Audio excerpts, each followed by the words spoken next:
देश भर में मेवात की घटना को लेकर लगातार चर्चाएं तेज हो रही हैं। एक हिंदू रैली के ऊपर पथराव किया जाता है जिसके बाद में वो दंगे में तब्दील हो जाती है।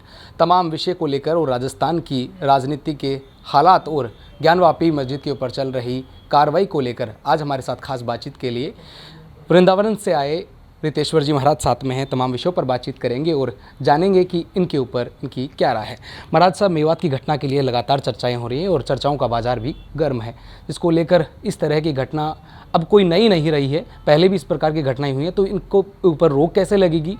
देखिए, घटना दुखद है, ये कहने की ज़रूरत नहीं है। सारा देश मर्माहत है और जो भी देशवासी हैं नहीं चाहते ऐसी घटनाओं को।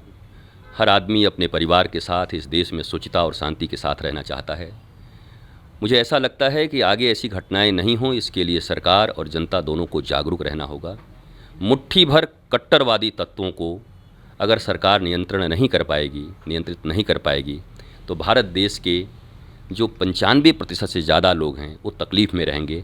मेवात नाम हो, सेवात नाम हो, कोई और जगह नाम हो, नाम अलग अलग हो सकते हैं पर तकलीफ़ें ऐसी ही रहेंगी।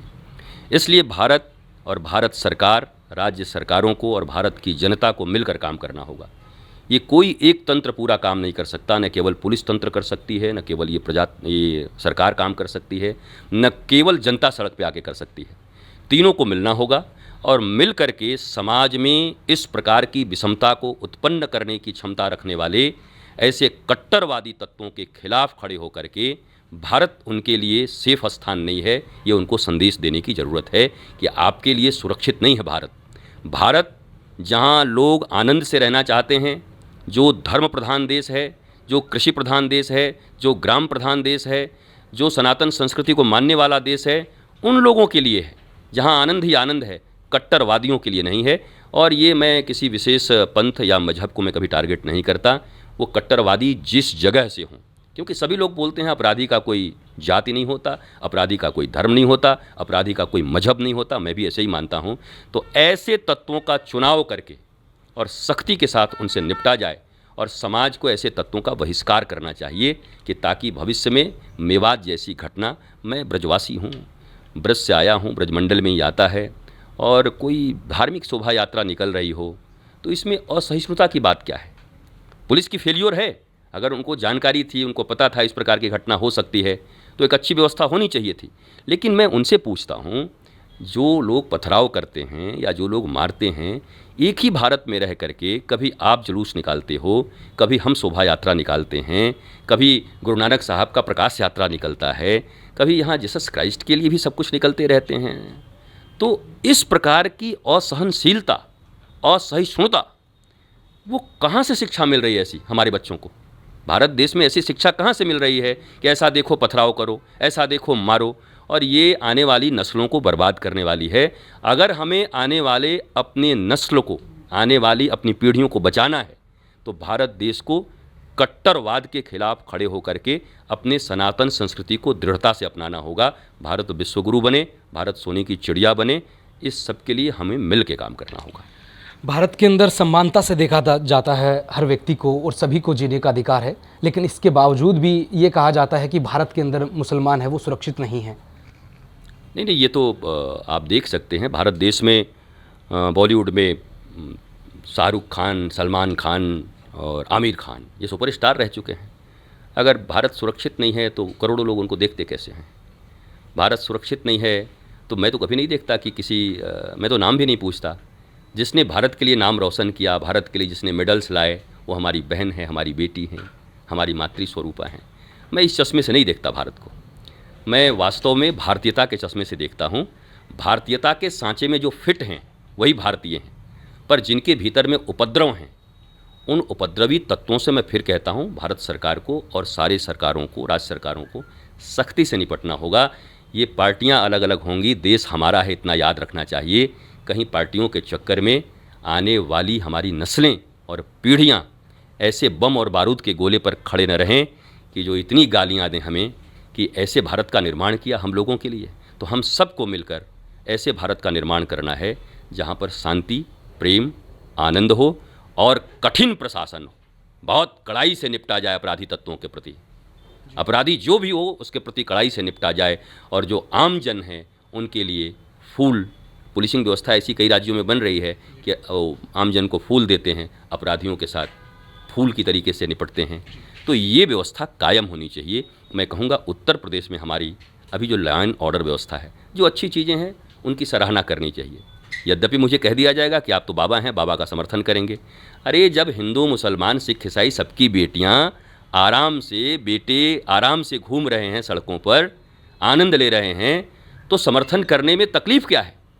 आपको मेवात चाहिए, मणिपुर चाहिए, या आपको, मैं तो पार्टी का समर्थन नहीं किया, क्योंकि मणिपुर में भी जो घटना हुई है मैं उसका बहुत बहुत निंदा करता हूँ। जो घटना हुई है वो शर्मसार करने वाली घटना है।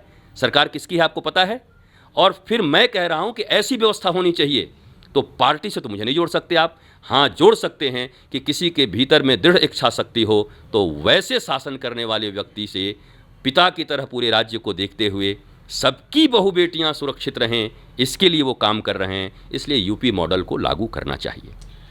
ज्ञानवापी एक बड़ा विषय है जिसको लेकर लगातार चर्चाएं जारी है और अब वहाँ पर सर्वे भी जारी है, लेकिन मुस्लिम समुदाय इसको लेकर सवाल खड़े कर रहा है, अपने पक्ष की बातें कर रहा है।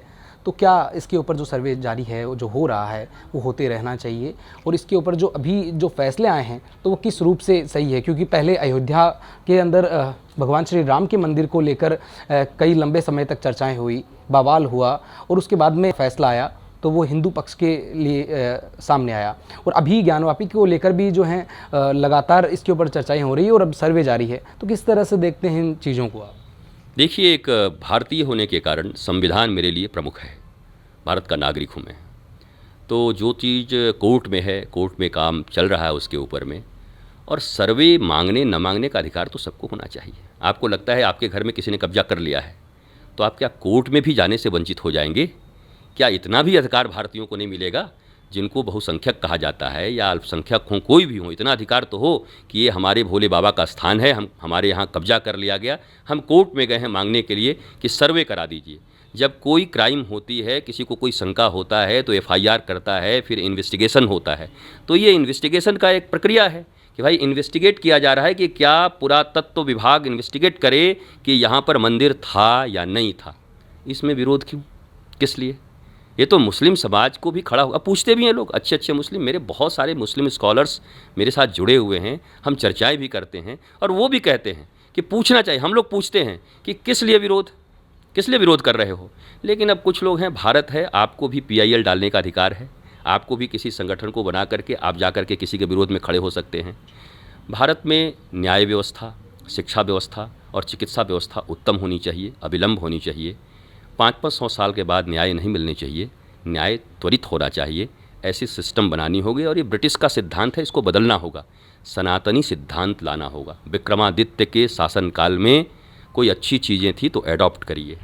भगवान राम के समय में अगर कोई अच्छी चीज़ें आपको लगती हैं तो एडॉप्ट करिए। आपको अगर बुरी लगती हैं भगवान राम के समय में भी छोड़ दीजिए विवादित चीज़ों को, कुछ तो अच्छा लगता होगा, आप उसको एडॉप्ट कर लीजिए। हम बुरी चीज़ों को लेकर के विवाद करके सड़कों पर किताबें जलाते चलते हैं, दंगे करते चलते हैं, पर भगवान राम के ज़माने में माता सबरी के जूठे बेर को खाने का, गिद्धराज जटायु के उद्धार करने का और नाव से पार हो करके निषाद राज को गले लगाने का, वनवासियों को, बानर, वन में रहने वाले नर, ऐसे लोगों को गले लगा करके उनके साथ प्रीत करने का, इन सब विषयों को तो ऊपर उठा सकते हैं।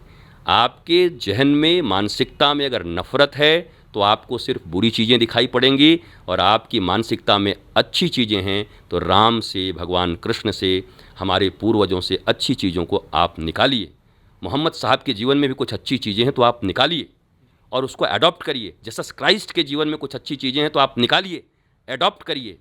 पर ये मजहबी लड़ाई मुझे पसंद नहीं और मैं इसके पक्ष में नहीं रहता। मैं एक ऐसे भारत को देखता हूँ कि रात 12 बजे भी मैं निकल सकूँ भगवा पहन के और आराम से जहाँ जाऊँ गुजरूँ तो लोग कहें आह बहुत आनंद, बहुत आनंद। और कोई अपने मत मजहब की बात करके भी निकल रहा है तो बड़े आराम से निकल सके। ये संवेदनशील एरिया का कॉन्सेप्ट भारत से समाप्त हो। आखिरी सवाल रहेगा महाराज साहब कि राजस्थान पधारे हुए हैं, गुलाबी नगरी में आप आए हुए हैं। यहाँ पर राजस्थान की बात करें तो विधानसभा चुनाव सामने है, लेकिन यहाँ पर जो स्थिति वर्तमान के अंदर है, आपसी सीटों को लेकर ही जो है, सत्ता की सीटों को लेकर ही आपस में लड़ाई चल रही है नेताओं के बीच में। तो अब जो सामने आ रही है चीज़ उसके अंदर कहते हैं कि हमारे बीच में समझौता हो गया है, सारी चीज़ें साफ़ हो गई है और अब जो है मिलकर चुनाव लड़ा जाएगा। मुख्यमंत्री गहलोत और सचिन पायलट के बीच में लगातार विवाद की चर्चाएं रही है। 4.5 साल के बाद में जनता का किस तरह से भला हो सकता है इन तमाम चीज़ों के अंदर, जब आपसी ही मतभेद इतना ज़्यादा हो? देखिए, मेरा ऐसा मानना है कि पार्टी के आंतरिक लोकतंत्र में मुझे कोई टिप्पणी करने की ज़रूरत नहीं है। उनकी पार्टियां हैं, वो अपने अनुसार चलाते हैं, वो मिलते हैं, बिछड़ते हैं, उनका काम है। मैं राजस्थान की जनता और भारत की जनता के साथ हूँ, उसमें मेरा हृदय है। राजस्थान की जनता को बेहतर ज़िंदगी मिले, बेहतर तरीके से अपने जीवन को जिएं। बिल्कुल ऐसी घटनाएं जो विगत वर्षों कुछ हुई हर जगह, वो घटनाएं यहाँ पर न हों जिससे मनुष्यता डरे, मानवता डरे। तो राजस्थान को एक अच्छी सरकार, अच्छे लोग, अच्छा शासन व्यवस्था मिले, इसके लिए राजस्थान की जनता कमर कस के बैठी हुई है। जनता बहुत समझदार है, उन्होंने जो शासन देखा है उनको अच्छा लगता होगा, वो रिपीट कर देंगे, और उनको लगता होगा कि ये शासन व्यवस्था उनके अनुकूल नहीं है तो परिणाम अलग होगा। पर इतना ज़रूर कहता हूँ कि राजस्थान की जनता को शांति के लिए, आनंद के लिए, प्रेम के लिए, राष्ट्रीयता के लिए आप सब खड़े होइए। आपके आने वाली पीढ़ियों को कोई तकलीफ़ न हो, इसके लिए आप खड़े होइए। एक सुंदर, स्वच्छ, अच्छे सरकार का निर्माण करिएगा।